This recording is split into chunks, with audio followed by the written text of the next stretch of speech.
And welcome to yet another edition of this Burn News Sports Show. I'm your host, Earl Basin, and joining me in this edition is a Bermuda motocross racer who's riding in the professional ranks, Jyire Mitchell. Jyire, it's been a while since we got a chance to talk, but plenty has gone on in your career, in such a short career so far, but looking to grow even further. We do want to take you back to how and when you got started, and we'll finish up with how things are for you today. But remembering the days back at the track at Southside, you seem to have no fear. Is that how you kind of approach things from a young age? I guess from a young age, you don't realize that you could get hurt. So yeah, I guess, but it's stuff that I was scared of that my parents showed me that I don't have to be scared of it. Now, obviously, the track at Southside was a challenging one at times, where a lot of jumps and turns, sharp turns, and so forth. Did you think the start you got there kind of helps you out today in the tracks that you race on? I think the biggest help that it gives me is probably that I'm I got used to one type of track and and then I come away and the tracks are completely different, so I have to adapt fast. So now I could go to a track in one day and learn it in a couple laps, maybe two, 3 laps. Yeah. When you look at the times that you were riding in Bermuda, when did you get that ambition that I wanted to compete on a regular basis overseas? Because you used to go out once a year to the Loretta's qualifier and then to the Loretta's championships. But when did you get that feeling that you wanted to do this on a regular basis? From a young age, my parents were taking me to do those races in America, so I can't remember way back then, but I knew it started young. And then when I started to realize that I wanted to do it, my parents stayed on board, and I'm still doing it now. Yeah. When you made that initial step to move away from your family to take up the opportunity to ride in a professional setting, um, what was that conversation like around the table? Because obviously you have this dream and ambition, and you got to have buy-in from your parents as well, don't you? Yeah, yeah, you do. Well, I don't know. It was a big talk. It wasn't just one talk. It was over a couple months, and maybe years. But I'm thankful that I'm doing it. And I'm thankful we came to this result.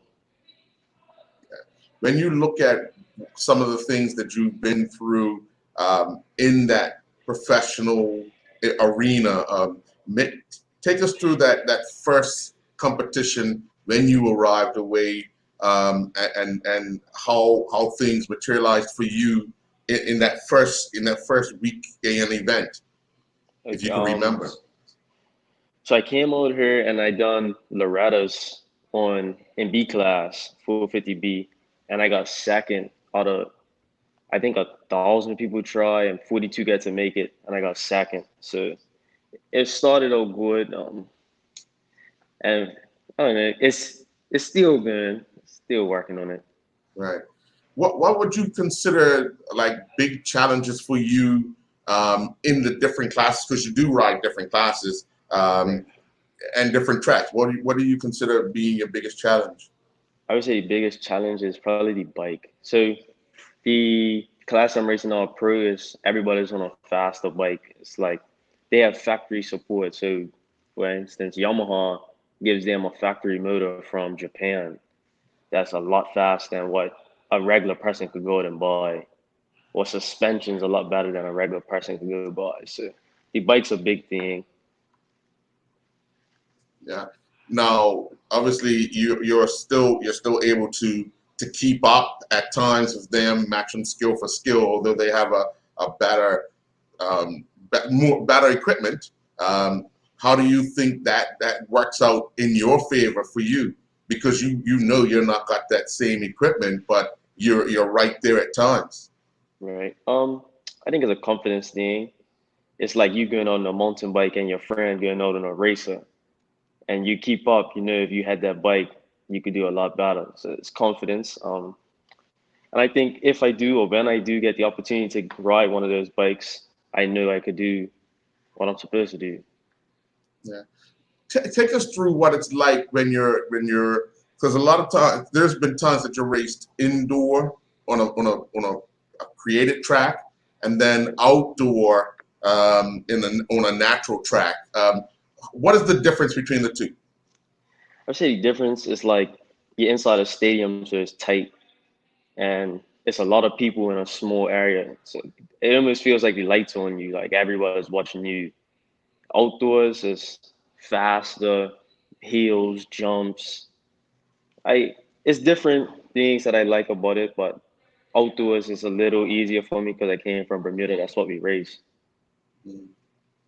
Would you say that you kind of like that atmosphere of indoor as well, being that people are right on top of you? Crowd, you could actually hear the crowd, can't you? Yeah, you can. You could if something happens, you know something happens. The whole crowd goes up. I like the indoors. It's a different atmosphere. Mm, mm. Now, I've seen some videos of you racing, and there have been times where the track is heavy. When I say heavy, it's wet. It's been raining and so forth. Um, do you like a dry, hard track, or do you enjoy that heavy, muddy track? Well, Bermuda normally when there's too much rain, we don't get to race. So I normally like that hard pack. But I done a race like 2 weeks ago, and it was almost flooded. I done pretty good, so I guess I'm good at both. It's building up that confidence in the ability and the equipment that you have that would allow you to be free to go through without anything on your mind. But t- it, the sport is very challenging on the body, isn't it? Yeah, it is. It is. I got surgery maybe a month and a half ago on my knee, and my knee has been bothering me for months. It's like I'm broke. Anybody I'm in school with knows I'm carrying school in casts, slings, canes. It definitely takes a toll on the body, but I wouldn't trade it. Right. What is your training regimen like? Well, I'm supposed to be training right now, but I normally wake up say 7:38, cook breakfast, go gym at 9, and then I'll start riding 10:15, ride from around 10 to 2, and then gym again at 4, and then do it again. Uh, so looking at it, you're trying to build that core strength as well as still mastering on the what type of track do you train on when you're on the Uh, bike? we have well, it just depends what time of season. If I know I'm going to ride in a stadium, I ride a replica of that. If I know I'm doing outdoors, we have outdoors tracks. So it's different, but normally outdoors. Mm. When you look back at your time in Bermuda and then you look at where you are today in the sport, what goes through your mind because you remember the Bermuda side and now you're one of those people in Bermuda that you would have been watching on television. It's I don't know, it's different. I don't think about it too much, but I remember down the track and how I used to look at the pros and and now I'm like, well, they're just regular people just like us. They could I think Bermudians have more talent, honestly. To come from one track, you get to ride 6 months out of the year. These guys ride every single day from 4 until 20. So like I think we have more talent. Yeah. Given the opportunities that you've had, what would you have done a little different if you were given that opportunity before making that step to move away? I think I probably would have moved earlier. I think. I think when I came out here at 17, so people's already been doing it for 6 years. So I'm playing catch up, playing catch up, playing catch up. I think if I would have moved early, I think it would have been an easier transition. But I mean, it's just something that comes with it.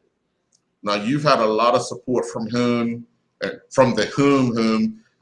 mom, dad, grandpa, and all. But when you look at what's been able to be done with the resources that you've had, given the opportunity to get more resources, you feel as if you can do that much better?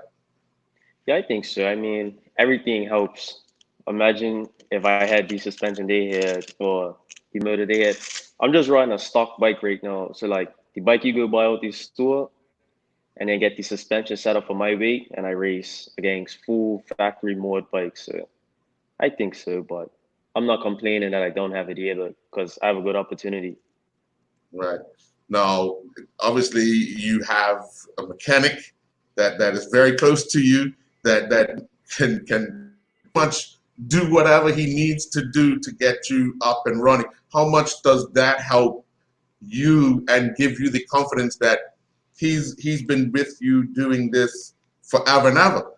Yeah, I think well, I my daddy almost knows when I can articulate the words to tell him what I don't like, he understands because we got that bond now. So if I don't like how the bike's feeling around this corner, he could watch me and say, okay, this is what's wrong.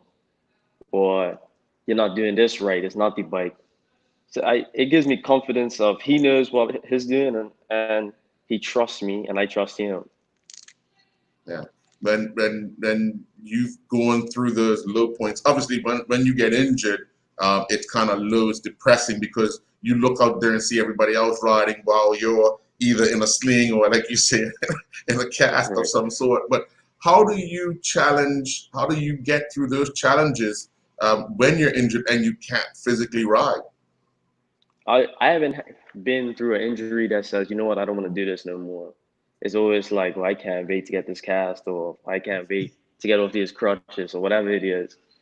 But it definitely is low, like watching everybody else ride, or you being stuck in bed for weeks, or I don't like it, and I almost don't even want to come home when I'm hurt because it's like, what can I do at home? Watch my friends go do this. Or, I don't know, but you get over it. It's just part of life. Yeah. Now you've actually raced in many different places. Where would you say you enjoyed the most? Um, I would say the best atmosphere is Dominican Republic. It's the most people I've ever seen. Like um, in America, I've been to a pro race where it's a lot of people there, but down there, it's like it almost brings out like the whole island, like into a small area that jam packed. It reminds me of Bermuda a lot, almost. Like they have that same love for the sport.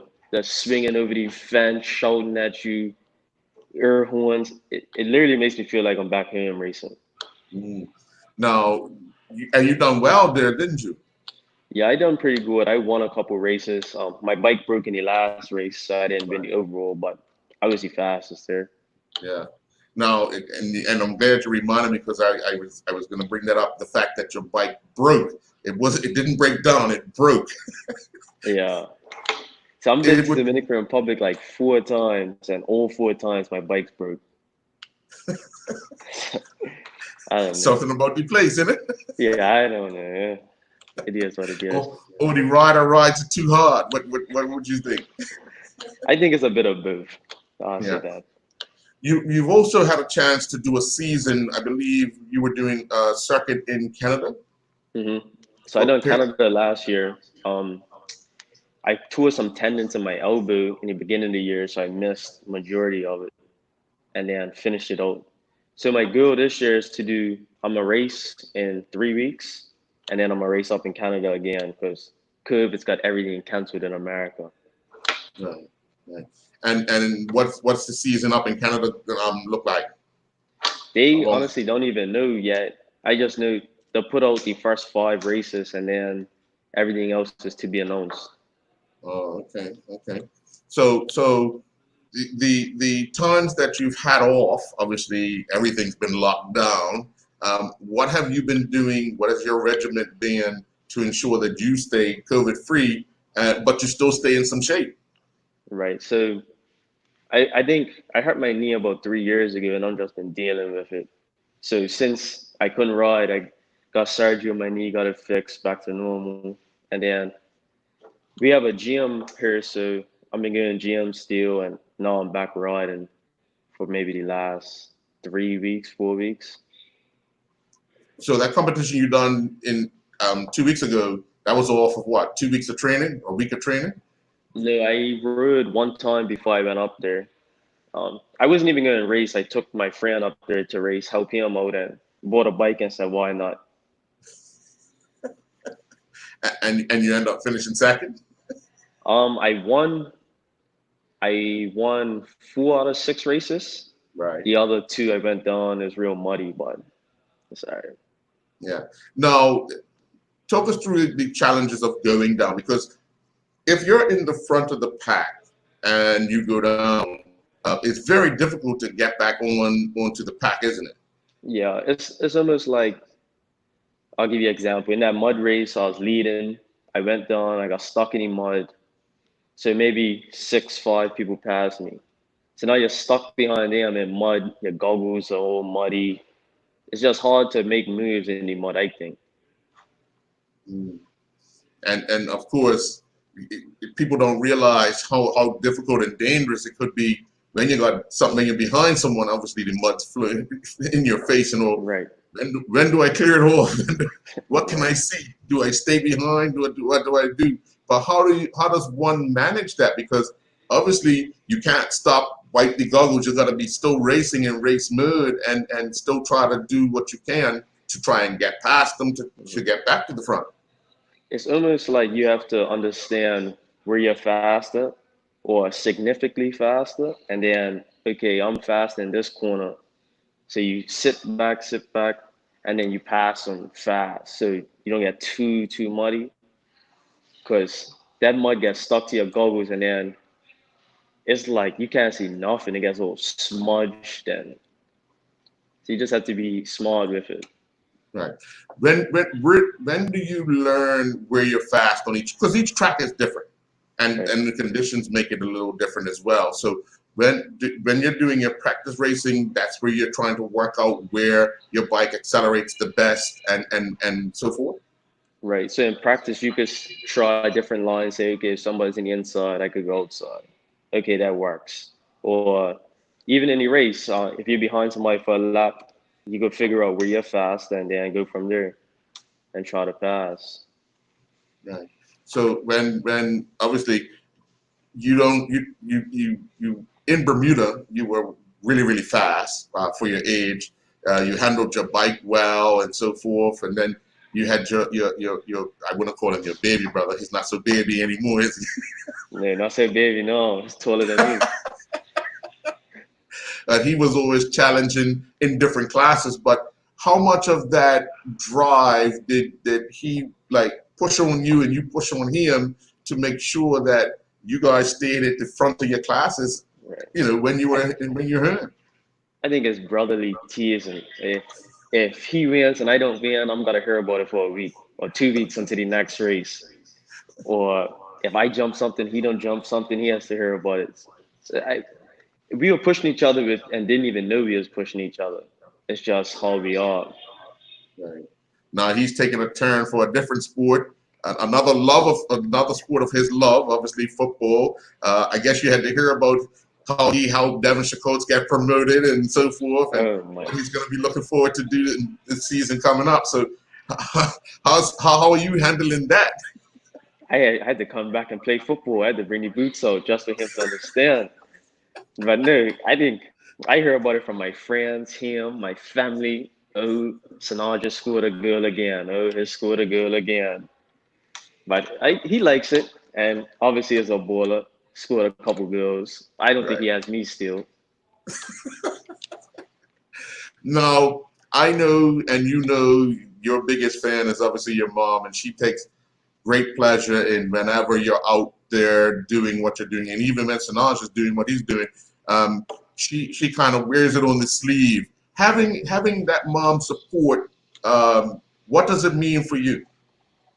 I mean, that's everything. I wouldn't even be out there if it wasn't for my parents, honestly. Just the support alone helps you, I think. Just even when I'm feeling down and I had a bad day, and I'm like, whoa, I'm probably never gonna be this good or that good or do this. You got somebody to lean back on and say, you could do it, you could do it, and make you believe that you could do it, actually. Yeah. When you because I know when you guys were young and you won, I think both of you won a class at the Loretta Lynn's when you were both really, really young back then. You know, having the opportunity to talk to you then and now where you are today, I look at it and say you've come a long way in a sport in which it allowed you to become who you are. Do you think the sport has defined you as of yet? I think so. I mean, I missed out on, I couldn't tell you how much summers in Bermuda. Everybody's on a boat or a cup match. So I think you lose some stuff. And I ain't seen a lot of my friends from Bermuda in a while, but it's just some sacrifices you have to do. If this is what I want to do, and obviously it does, or it is what I want to do, I have to sacrifice that, and it's worth it. Yeah. Now, for a period of time, we've had a few guys around you from Bermuda doing the same courses as you and all that. How much, when you guys were coming together, helped you all to make you feel like, okay, we still have some sense of Bermuda around us? Right. I like it. I mean, it makes you almost feel like you're at home. I think it could be better. I think we could stick together more. Well, I think it's almost like Americans look at us like, well, we ain't them, so we should stick together and prove to them that we are good enough. But there's a lot of people that's doing it now, and I think it's just gonna keep growing, and more people's gonna race away, and it's gonna get better and better. People's gonna make it further, do better, get more sponsors, and I think it could come all the way back home. It only takes one person to get the right sponsor to inject some money into Bermuda Motocross because they see something. Yeah. Now, that's another thing. I mean, there's been a lot of people have come out of pocket doing what they like to do at the motorsports track for Bermuda for motocross. But when you look at the ambitions, sometimes you have to be careful because some of the parents' ambitions for their kids is not really what the kid wants. And it takes one of those things where you have to sit down and talk like you did with your parents about the move you wanted to make. Is that correct? Yeah, you have to know that this is what you want to do. Like you have to be 100% sure because you could come out here and waste 2 years when you could have went to college and just be like, "Wow, why didn't I go school? Or why didn't I do this or play football?" Because you're gonna miss out on a lot of stuff that you don't want to miss out on, and it's gonna make you feel like, "Hey, maybe I don't want to do this." You have to know. It can't be your parents. It has to be you. Mm-hmm. Now, as we were talking before, the area in which you're in, obviously you're in North Carolina, but the pandemic, we see it coming back again in the United States. How do you plan to deal with that? Because obviously the area will be impacted, won't it? Yeah, I will. I'm sure in the next couple of weeks we're gonna have a big impact again. So I'm already got water, food, Lysol, wipes, everything like that. I'm ready for it again. Now, what were the restrictions for the racing 2 weeks ago? Did they have, were you had to only have X amount of people in the pit with you, sanitation and all that? What was that like? So they had to spread everybody out. You can only take one person to the line with you. Everybody's got to wear masks. Um, it's not too crazy, but it's definitely different. You can't congregate with more than a certain amount of people. Like it's different, but it's not unrealistically different. Now, is it more manageable throughout the day? Because you're racing, what, 3 races a day or 2 races a day? Yeah, sometimes three, sometimes four. So it's not like you're just sitting around. I'm still doing the same thing I'm doing. It's just contained. Like and with the people that I came with, that's who I'm gonna stay around the most. Oh, okay. So now, as we've seen in NASCAR and so forth, you're required to be with your pit guys and all that. So did you have to do anything like temperature check or anything? Did you have to get a test before you done the racing? No, we didn't have to get tested when we came in, But I know that some races they're gonna temperature check you, and I'm already been tested, so I have my papers that say I'm cool, but I'm probably gonna have to get checked with the temperature. Okay. Now, obviously, a lot of people don't realize how big motocross is in the United States and in Canada. They see or they hear about a few things, in Bermuda, but then you have a section of support in the United States for motocross. It's a large community, isn't it? Yeah, it is. You like the NFL stadiums get sold out with a motocross race. So think, I don't know, 60,000 people watching one race. So it's pretty big. Like it's full factory teams. It's bigger than I would have thought it was when I was back then. Do you sometimes get in awe that, hey, I am here and I deserve to be here, but these are some of the guys that I remember trying to chase when I was younger when I first got here. Right. Yeah, I think it's nerve-wracking to be like, I watched this guy on TV a couple years ago and now I have to race him or now I'm practicing with him. It's definitely different. It's almost like if you're playing football and you look up to Messi and now you're training with Messi. It's like you would be shook a little bit, but it's nothing too serious once you get around them. Right.